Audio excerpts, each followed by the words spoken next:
What if the Bible's greatest secret isn't just a forbidden's fruit, but a forbidden's union? Imagine Eve not just tempted, but seduced by the ultimate deceiver Lucifer himself. Could Cain, the world's first murderer, be the serpent's son? A child born of divine betrayal, carrying evil's bloodline straight into humanity? This isn't myth, it's hidden in plain sight, buried in ancient texts and whispers of the forbiddens. Buckle up, truth seekers. Tonight on Bible Stories, we rip open Genesis like never before. Your worldview?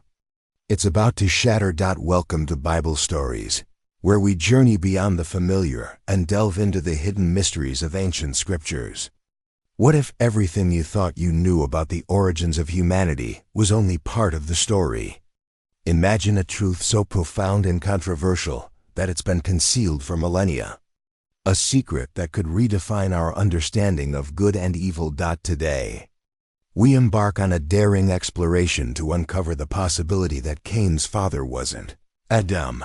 Was there a forbidden encounter between Eve and the serpent? Could Lucifer have played a direct role in humanity's early history? Let's dive deep into the scriptures, decode hidden meanings, and unveil shocking possibilities that challenge conventional beliefs.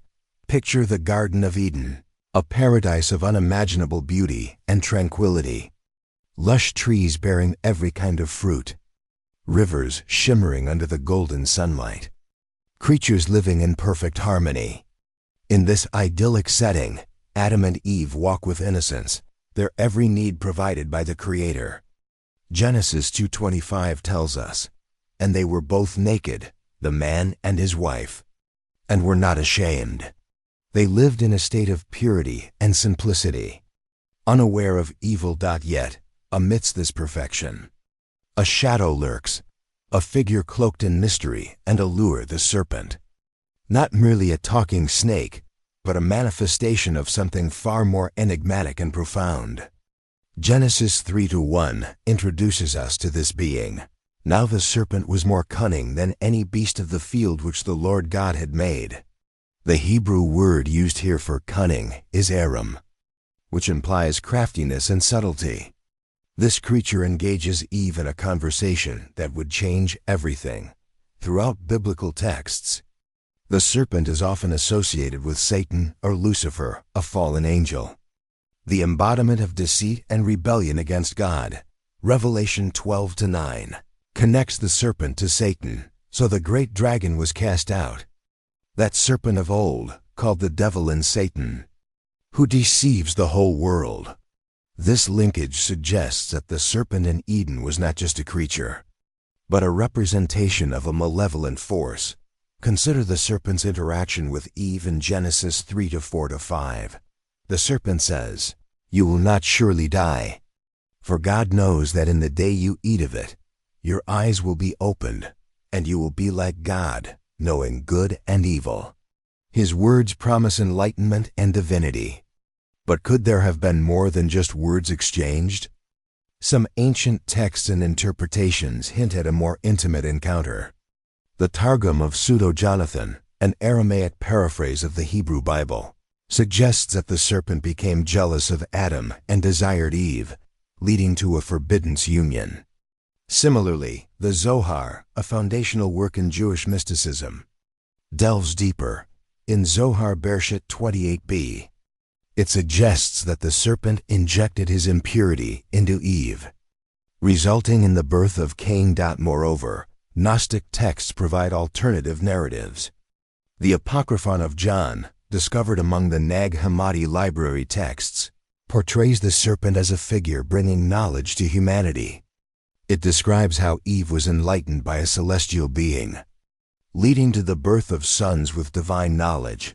This theory gains further intrigue when we examine Genesis 4:1-2.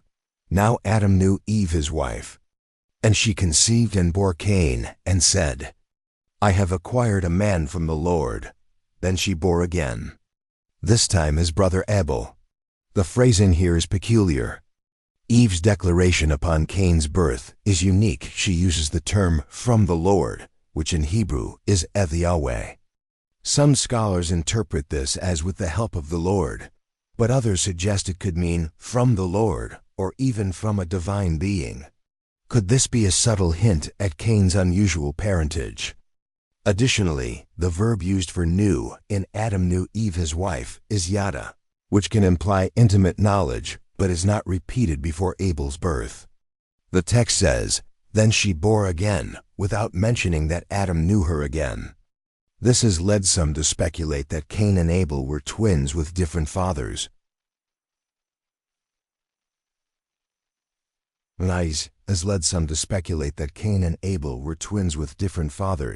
Phenomenon known as heteropaternal superfecundation. While rare, it is biologically possible and adds a layer of complexity to the narrative. Let's delve deeper into the nature of Cain and Abel. Cain, a tiller of the ground, offers God the fruits of his labor, but his offering is not respected. Abel, a keeper of sheep, offers the firstborn of his flock, and God respects his offering. Genesis 4:3-5 states, "And in the process of time it came to pass that Cain brought an offering of the fruit of the ground to the Lord. Abel also brought of the firstborn of his flock and of their fat. And the Lord respected Abel and his offering, but he did not respect Cain and his offering." This difference leads to jealousy and ultimately the first murder. But why was Cain's offering rejected? Some suggest it wasn't about the offerings themselves, but the hearts of the givers. Hebrews 11:4 provides insight. By faith Abel offered to God a more excellent sacrifice than Cain, through which he obtained witness that he was righteous. Cain's lack of faith and possible inherent nature could have affected his relationship with God, if Cain was indeed the offspring of the serpent. This might explain the spiritual disconnect. The concept of the serpent seed doctrine emerges here, a controversial theory suggesting that the serpent's lineage continued through Cain. Proponents argue that this explains the presence of evil in the world as a physical lineage opposing the descendants of Adam through Seth. In Genesis 3:15, God declares to the serpent, "And I will put enmity between you and the woman, and between your seed and her seed."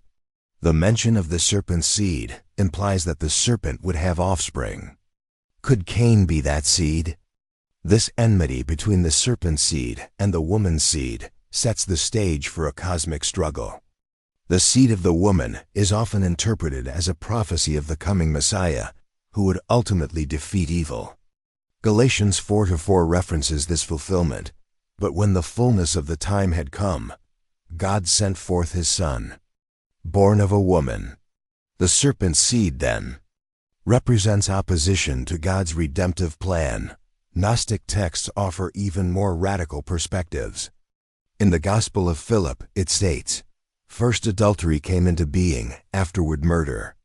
And he, Cain, was begotten in adultery, for he was the child of the serpent." These writings suggest that Eve's encounter with the serpent was not just a transgression, but an act that introduced a dual nature into humanity. The Gnostics often viewed the serpent as a liberator, bringing gnosis knowledge to humanity. They saw the material world as a creation of a lesser God, the demiurge, and considered the serpent's actions as a means to awaken humanity to spiritual realities. This perspective reframes the narrative, portraying Cain as a complex figure caught between material and spiritual realms. But let's consider the Kabbalistic interpretations further. The Zohar explores the dual nature of Cain and Abel. It suggests that Cain inherited a spiritual impurity from the serpent, while Abel inherited purity from Adam. This duality sets the stage for the eternal struggle between good and evil within humanity. In Zohar Bereshit 5:5b, it states, "From the impurity of the serpent came forth Cain, who killed his brother." The mark placed upon Cain after he murders Abel is not just a punishment, but a symbol of his unique role in the cosmic balance. In Genesis 4:15, God says, "Therefore, whoever kills Cain, vengeance shall be taken on him sevenfold." And the Lord set a mark on Cain, lest anyone finding him should kill him. The nature of this mark has been the subject of much debate. Some interpret it as a physical sign, others as a spiritual one. In Kabbalistic thought, this mark represents Cain's distinct lineage and the protective yet isolating consequences of his actions. Occult traditions take this even further. In some esoteric teachings, Lucifer is seen not purely as the embodiment of evil, but as a complex figure embodying both rebellion and enlightenment. His name, Lucifer, means light-bringer. In Isaiah 14:12, we read, "How you are fallen from heaven, O Lucifer, son of the morning." This passage reflects the duality of his nature, a fallen being who once held a position of great honor. These traditions suggest that Lucifer's union with Eve was an act intended to bestow forbidden knowledge upon humanity. This perspective aligns with the idea of the serpent offering the fruit of knowledge. Cain, born from this union, embodies this forbidden knowledge and the consequences that come with it. His actions, therefore, are not merely personal failings, but the manifestation of a deeper cosmic conflict. Now let's explore the wider implications of this theory. If Cain's lineage carries the serpent's seed, how does this affect the narrative of humanity's development? In Genesis 4:17-22, we learn about Cain's descendants, Enoch, for whom Cain built a city, Irad, Mehujael, Methushael, and Lamech. Lamech's children Jabal, the father of those who dwell in tents and have livestock. Jubal, the father of all who play the harp and flute. And Tubal-Cain, an instructor of every craftsman in bronze and iron. Cain's lineage is credited with significant advancements in civilization, urban development, arts, and metallurgy. However, they are also associated with violence and moral decline. Lamech's declaration in Genesis 4:23-24 exemplifies this. "I have killed a man for wounding me, even a young man for hurting me. If Cain shall be avenged sevenfold, then Lamech 77-fold." This suggests an amplification of vengeance and a departure from God's ways. Contrast this with the lineage of Seth, Adam and Eve's third son, introduced in Genesis 4:25-26. "And Adam knew his wife again. And she bore a son and named him Seth. And as for Seth, to him also a son was born. And he named him Enoch. Then men began to call on the name of the Lord." This lineage is associated with a return to righteousness and seeking God. The genealogies in Genesis 5 trace Seth's descendants, leading to Noah, who is described in Genesis 6-9 as a just man, perfect in his generations. Noah walked with God. This sets up a dichotomy between the descendants of Cain and Seth, representing the ongoing struggle between rebellion and obedience, corruption and righteousness. In Genesis 6:1-4, we encounter the mysterious Nephilim. Now it came to pass, when men began to multiply on the face of the earth, that the sons of God saw the daughters of men, that they were beautiful, and they took wives for themselves of all whom they chose. There were giants on the earth in those days, and also afterward, when the sons of God came into the daughters of men, and they bore children to them.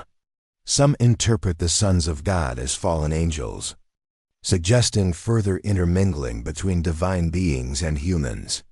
Could the lineage of Cain have interwoven with these events, further propagating the influence of the serpent's seed? The Book of Enoch, an ancient Jewish text referenced in Jude 1:14-15, expands on this narrative. It details how fallen angels, the Watchers, descended to earth, took human wives, and taught humanity forbidden knowledge, leading to widespread corruption. The corruption reached a point where Genesis 6-5 states, "Then the Lord saw that the wickedness of man was great in the earth, and that every intent of the thoughts of his heart was only evil continually." This led to the great flood, a divine judgment intended to cleanse the earth. Noah, found righteous in God's eyes, becomes the vessel for humanity's continuation. The flood can be seen as a response to the corruption introduced by the intermingling of humans with divine beings, whether through the serpent's seed in Cain's line or the watchers in Enoch's account. This act of divine reset underscores the seriousness of the transgressions and God's commitment to preserving the integrity of His creation. Now, let's address the theological implications. If we entertain the possibility that Cain was the offspring of the serpent, what does this say about the nature of sin and redemption? Romans 5:12 states, "Therefore, just as through one man's sin entered the world, and death through sin, and thus death spread to all men, because all sinned." Traditionally, this refers to Adam's transgression. However, if Cain embodies a more direct lineage of evil, it adds complexity to the understanding of original sin. Furthermore, Romans 5:18-19 offers hope. Therefore, as through one man's offense judgment came to all men, even so through one man's righteous act the free gift came to all men. This passage highlights the redemptive work of Christ, the second Adam, who restores what was lost. As we delve into these mysteries, we must also consider the ethical implications. If Cain's actions were influenced by his heritage, how does this affect concepts of personal responsibility? Ezekiel 18:20 emphasizes individual accountability. The soul who sins shall die. The son shall not bear the guilt of the father. This suggests that, regardless of lineage, each person is responsible for their own choices. Moreover, exploring these narratives invites us to reflect on the human condition. The struggle between good and evil is not just an external battle, but one that occurs within each of us. Galatians 5:17 states, "For the flesh lusts against the spirit, and the spirit against the flesh. And these are contrary to one another." This internal conflict mirrors the duality presented in the story of Cain and Abel. Returning to the Genesis account, we can also consider the symbolic meanings. The serpent could represent temptation and the human propensity to sin. Eve's interaction with the serpent might symbolize humanity's desire for knowledge and the consequences that come with it. 2 Corinthians 11:3 warns, "But I fear, lest somehow, as the serpent deceived Eve by his craftiness, your minds may be corrupted from the simplicity that is in Christ."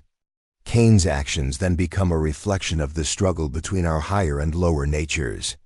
The story can be seen as an allegory for the human journey, our quest for knowledge, the allure of temptation, and the consequences of our choices.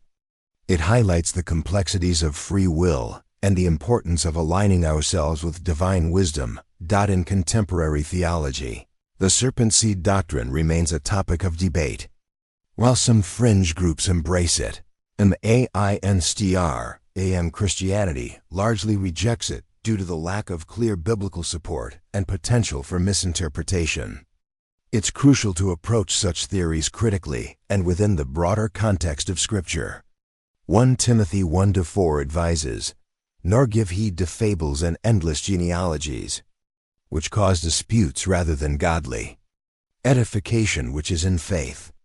This suggests a caution against becoming entangled in speculative theories that may distract from the core message of the gospel. As Bengu, we ponder these ideas. Let's approach them with humility and a willingness to learn. The Bible is a complex and multifaceted text, rich with symbolism, history, and spiritual insight.